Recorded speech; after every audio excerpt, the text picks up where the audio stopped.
Al mine dostlar, bugün tal егейін деп жатырмыз. Мынандай терек егейін деп жатырмыз. Еркегі дейді, рас па өтірік па? Айып сорғаш болса бүкіл жерге жүн шашады. Бұл тополиный пух деген бар емес па?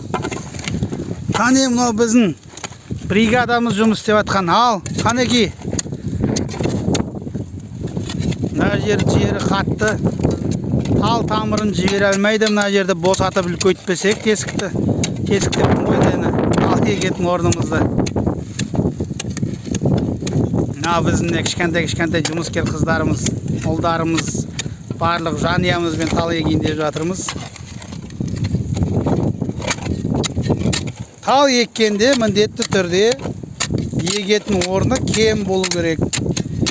Себебі мынау жерді көрсеңіздер міне, қалай ойылып жатқан қатты тасымен тал тамырын жібере алмайды. Сондықтан да жерді босатып астындағы талдың еккен жерін тамырын терең жібере алатындай астына су құйып, сосын барып қайта жабамыз. Бұған көм керек. Көм деген қара жер. Одан витамин, минерал алатындай. Так, міне ал. Бірінші астына мындай қарақұм салып алдық. Чернозем дейді орысша. Сондаймен толтырып алдық арсын. Содан кейін барып мынандай жан-жақтарын бәрін толтыра бастаймыз. Астында көрдіңіздер, өзімен келген жері сап-сары. Шымкенттің терегі ғой, Шымкенттен келген.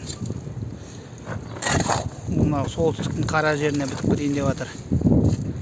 Осылай тал егеміз. Мінекей. Құдай қаласа өсіп кетеді деген ниеттеміз. Міне осындай терегімізді отырғыздық. Мынандай жанынан темірді қағып, қазір тамыры жақсылап жібергенше дейін, ұсталып қалғанша дейін байлап қойдық.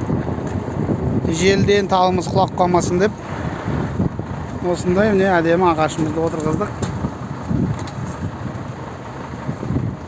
Бәріне көп рахмет.